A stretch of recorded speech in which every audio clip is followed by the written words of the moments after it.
Dalida has a well-documented life thanks to her popularity.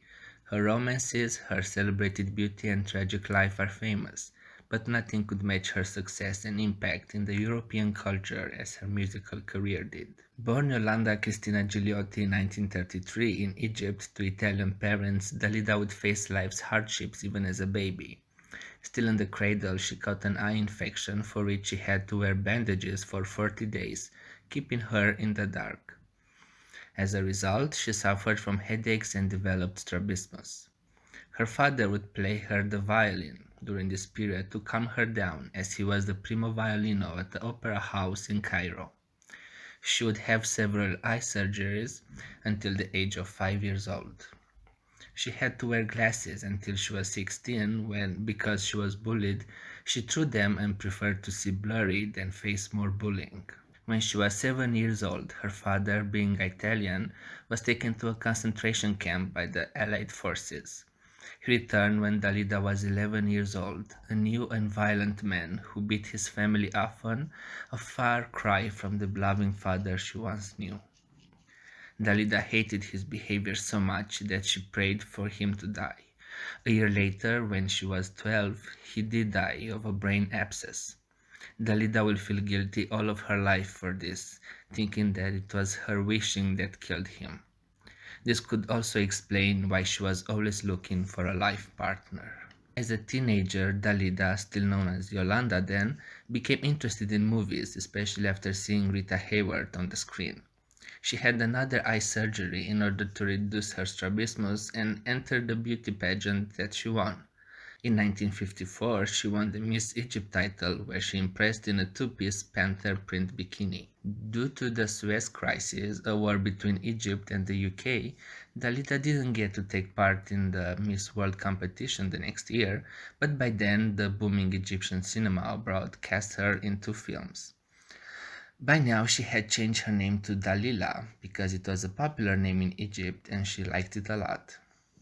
French director Marco de Gaston, who directed her in her screen debut The Mask of Tutankhamun, advised her to leave Egypt and start a career in France. On the 25th of December 1954, Dalida arrives in Paris. While auditioning for roles throughout 1955, she befriends one of her neighbors, a recently dishonorably discharged from the military man looking for his next job, Alain Delon. With no success in landing a film role, she turned to singing. She took singing lessons and later took part in the competition Les Numéros 1 de Demain, which took place at the iconic Olympia Hall. She impressed everybody with a voice full of color and volume, gentleness and sensuality. By now she had changed her name from Dalila to Dalida to avoid any association with Delilah from the 1949 Samson and Delilah biblical film, which was a huge commercial and critical success, and in which Delilah was the evil woman who destroyed Samson. In the audience during the competition were the owner of France's biggest production house, Eddie Barclay, and the artistic director of Europe number 1, Lucien Maurice. Soon enough, Dalida will sign a renewable one-year contract with Barclay. Her first release was the EP Madonna in August 1956, and her first hit song would be released later that year in December, Bambino. The song reached number 1 in France on April the 5th and would keep the position until the 8th of November, for a total of 39 weeks, a record that stands to this day. Her debut album couldn't have a more inviting yet also mysterious title, Son nom est Dalida. The songs in it were a mix of traditional pop, chanson, and exotica, with elements of fado and flamenco.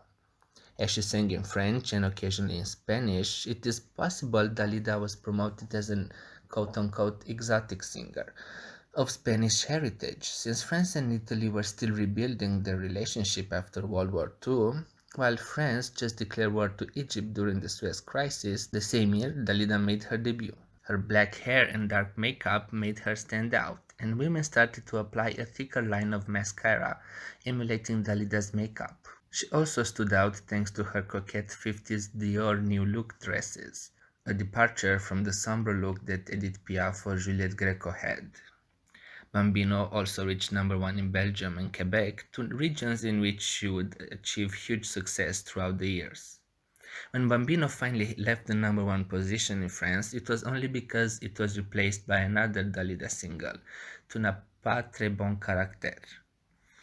As Le Figaro would later note, Dalida ushered in a new era, one in which the singer would become more important than the songs. After Buenas noches, mi amor and Gondolier also became number one hits in Francophone regions, it was clear Dalida had the potential of being an international star. 1958, Histoire d'un amour became her first song to chart in Italy, while La Jour où la pluie viendra became a hit in French countries, but also her first hit in Spain, Austria, and Germany. For the latter two, she recorded German versions of the song. Through her career, Dalida would go on to record songs in 9 languages: French, Italian, German, Spanish, English, Flemish, Arabic, Japanese, and Hebrew. During the late 50s, she recorded many other hit songs, such as Come Prima, Ciao Ciao Bambina, and Le Gitan, and started appearing in B pictures that showed a talent for her comedy. In 1960 alone, Dalida had 4 number 1s in France: T'aimer follement, Romantica, Les Enfants de Purée, and Itsy Bitsy Petite Bikini. Les Enfants de Purée, a Greek-inspired pop song, became the hit of the summer in Europe and Quebec. It was also her first song to chart in the Netherlands. La Monde called the promotional clip of the song the first video in France to make the shift from outdated videos. But things were starting to change in France as rock and roll became more and more popular internationally. While France had some singers in that genre, such as Johnny Hallyday, the French are known for putting their own cultural spin on international products, which is how the Yeye movement started. Yeye was rock and roll with bubblegum pop and French elements. The genre started being popular in the late 1950s, and it was threatening to make chanson singers like Dalida obsolete. Despite not being a fan of the genre, Dalida adopted it quickly and ironically made Itsy Bitsy Petit Bikini the first Yeye number one hit in France. Dalida also topped the German and Austrian charts with a German translation of Milor.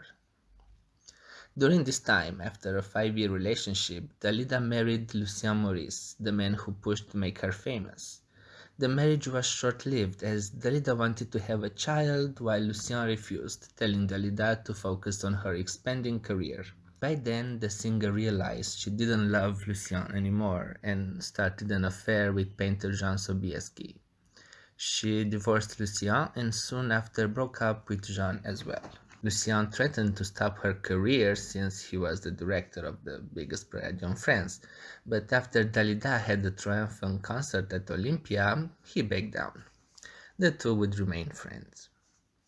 In 1961, she released her 10th album, Dalida Internationale, which spawned the single Pepe, a top 10 hit in France, Belgium, Germany, Austria, Spain, and the Netherlands.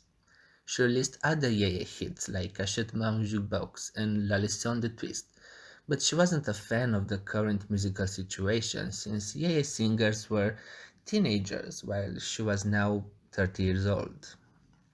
After dyeing her hair strawberry blonde and touring Europe, Asia, and Africa, Dalida turned her attention to the Italian market as she started to record more songs in Italian and starring in movies made there. In 1965, she achieved her first Italian number one with Bonsoir Mon Amour, under the Italian title Il Silenzio, and the next year Bang Bang, a Cher cover, also reached number one. While in Rome, she has a brief affair with her old neighbor Alain Delon, now also a superstar. In '66, she meets Luigi Tenco, an Italian counterculture musician. In January 1967, the two got secretly engaged the day they were to perform at the Sanremo Music Festival with the song Ciao Amore Ciao. Dalida impresses the jury, but Luigi gets drunk, takes painkillers, and performs off-key, which leads to the duo being eliminated from the competition. Luigi gets angry and leaves alone for the hotel he was staying with Dalida. When Dalida arrives finally to their room, she finds him dead with a gunshot in his head. His suicide note stated that he did it as a form of protest against the jury of the festival and the Italian music industry. In early February, she performs Parle-moi de lui in Luigi's memory on French TV, wearing the same dress in which she found his body. 3 weeks later, she tries to kill herself with sleeping pills in a hotel room in Paris, which puts her in a coma for 5 days. Mama, Ciao Amore Ciao, and Dan Dan Dan became huge hits in Italy as the record company continued to promote her records. Meanwhile, shortly after leaving the hospital, she has a fling with a 22-year-old student while in Rome. When she becomes pregnant, despite her wishing of being a mother all these years, she has an illegal abortion, which will leave her incapable of ever having a baby. Dalida makes one more film in Italy, Io Ti Amo, and then returns to France, where she begins psychotherapy and reading Freud and Desjardins. She starts a 300 dates world tour and releases Le Thème de Fleur in 1968, her biggest hit in France since 1965. She also travels to India several times on a spiritual journey. During the late 60s, she also adopts the look that probably is most associated with her: wavy strawberry blonde, shoulder long hair, and a simple but beautiful long white dress. In 1970, Dalida left Barclay Records and signed in July with her brother's record label, Orlando.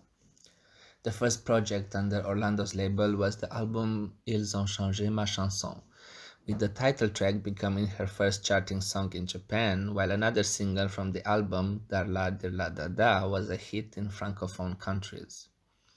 At the end of the year, her first husband, Lucien Maurice, kills himself with a gun like Luigi in the head. Dalida is devastated. A year later, she plans her comeback at Olympia after 4 years, but the director refuses. He doesn't believe she could fill the audience. Dalida rents the venue with her own money and performs many concerts across a 3 week span, with all the tickets sold out. Following this, the director tells her she can return to Olympia whenever she wants, free of charge.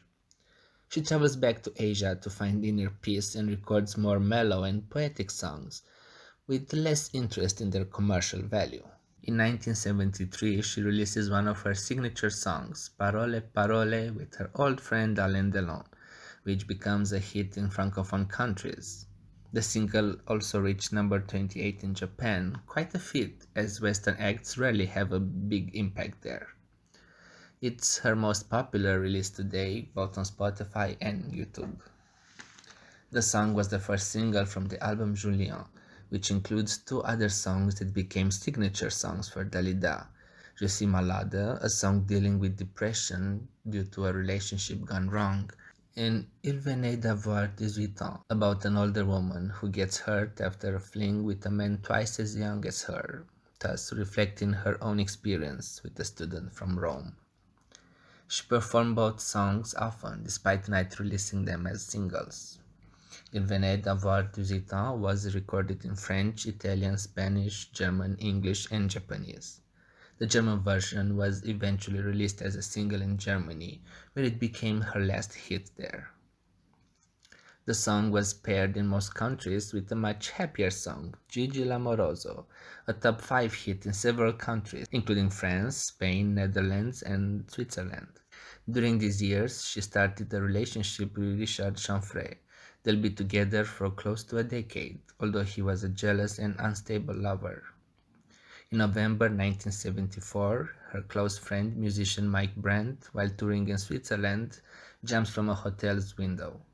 He survives, and Dalida is one of the first people to visit him. In April 1975, while in Paris, a month after he turned 28, he jumps again from a high window. This time he dies.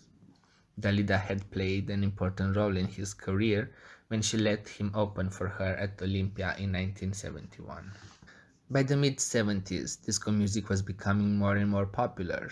Dalida reinvents herself once more and covers the classic World War II song J'attendrai as a disco song. It will go to become the first disco song in French language to reach number 1, and her first number 1 in the 70s. It will also become her last anywhere in the world. The single was a big hit in Benelux as well. Other disco songs she released during these years that became top 10 hits were Bésame Mucho and Laissez-moi danser, Monday, Tuesday, the latter reaching number 2 in France. During these years, she also started to embrace her Arabic roots more, releasing the top 10 hit Salamaya Salama, which was also highly popular in the Middle East and Israel. To celebrate 20 years since her debut, Dalida released Génération 78 and Ça m'a fait rêver, two mega mixes of her greatest hits. The first mix reached the top 10 and the second the top 20 in France. In the early 80s, she scored several hits in France and Quebec, including Il faut danser reggae, Gigi in Paradisco, and Rio de Brazil. She also reinvents herself as a showgirl with many costume changes, choreography, and dancers. In 1981, she finally ends her relationship with Richard Chanfray and allegedly starts an affair with the socialist candidate for the presidency, François Mitterrand, who she endorses publicly. The opposition starts a campaign to smear Dalida's name, making fun of her strabismus, which returned after many years, and her home was vandalized with graffiti. After he becomes president, Mitterrand stops all contact with Dalida. In 1983, Richard Chanfray kills himself, and the singer starts to believe she can only bring misfortune to any man she loves. She scores her last hit in France in 1982 with the double A single Jouer Bouzouki and Les Chansons du Mondial. After that, none of her singles or albums enjoyed success anywhere, but she remained incredibly popular touring the world with a new image, one of a diva and grande dame. In 1983, she releases the album Le Petit Mot, which features the song Mourir sur scène, in which she sings about how, given the fact that she lived her life as she wanted, she also wants to die on her own terms, on the stage, surrounded by lights and the public at the Grand Gala. She travels to Egypt, where she plays the role of a grandmother in her most critically acclaimed day, the Sixth Day. She battles severe depression, but doesn't let it show in any of her performances on TV or on stage, where she's always smiling, laughing, and dancing. On May the 3rd, 1987, she overdoses on barbiturates. She left behind a suicide note that read, "Life is unbearable for me. Forgive me. Dalida." She was 54. As you can tell, there are several reasons why Dalida is such a huge icon. First, we must give credit to her songs. Dalida wasn't a songwriter, but she always chose the right people for her work, especially as she became more famous and could make demands. She started with romantic songs, but made the transition to more serious topics and lyrics as time went by. Songs like Bambino, Gondolier, and Come Prima evoke the late 50s French music perfectly, while Itsy Bitsy Petit Bikini is one of the most famous Yeye songs in history. Dalida was also interested in world music, which we can notice in songs inspired by Spanish culture, Buenas noches mi amor, Italian, O Sole Mio, Greek, Les Enfants de Pirée, Arabic, Salamaya Salama, or Russian, Le Thème de Fleur.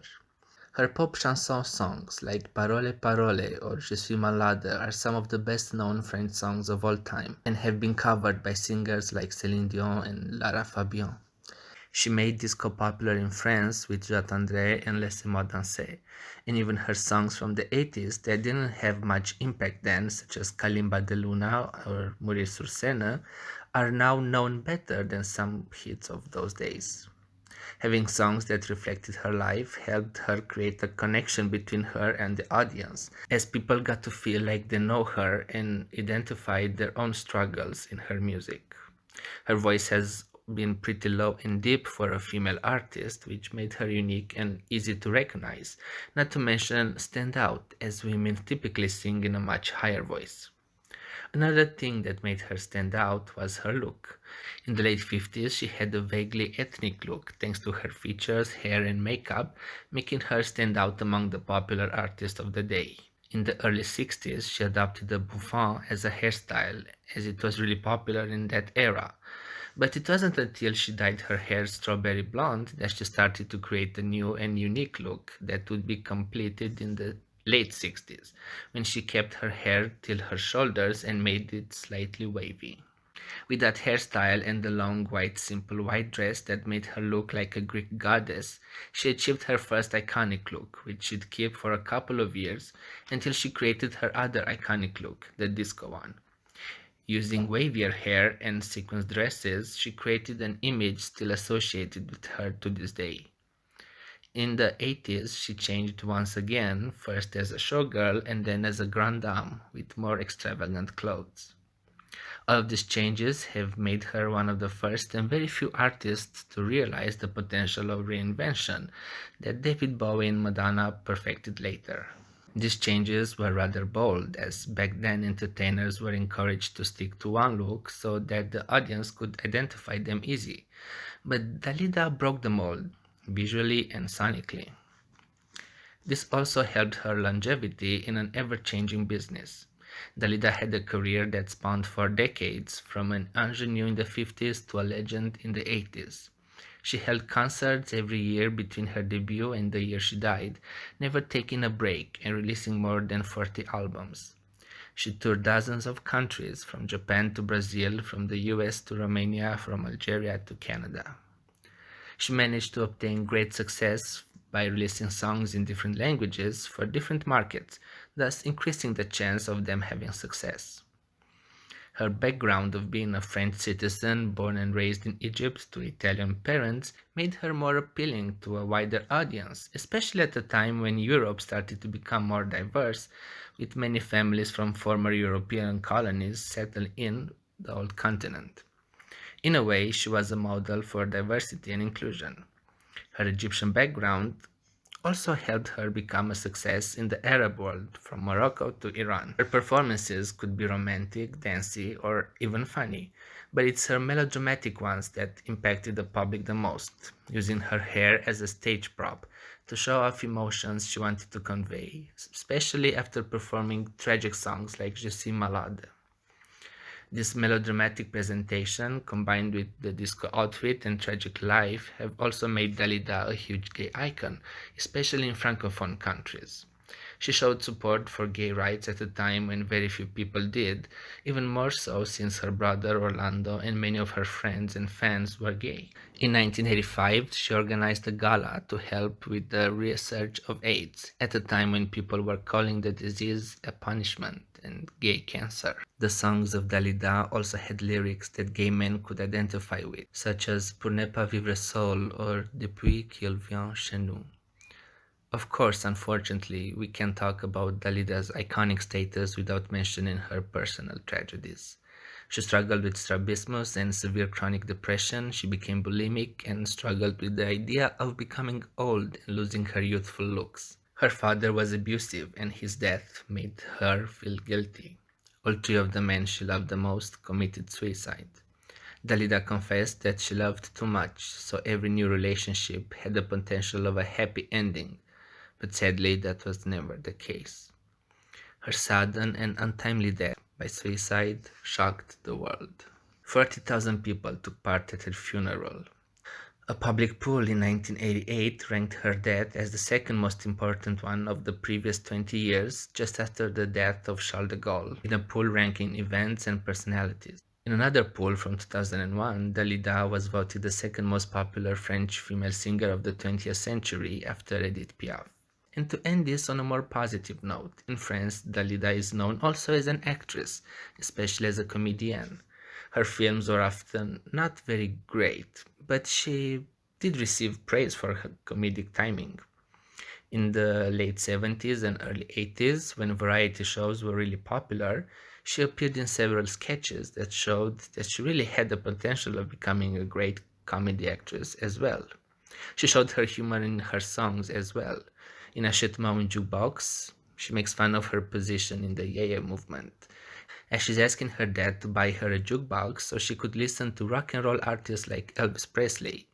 When the choir asks, "What about Dalida?" she responds, "Oh, she still sings?" While in Comme disait Miss Tanguay, she pokes fun at the rumors about her, like how she beats the musicians, and sets the record straight. She loves men, but she loves singing more. Born under a star that was both lucky and unlucky, Dalida's life became the stuff of legend, and her legacy makes her a true icon.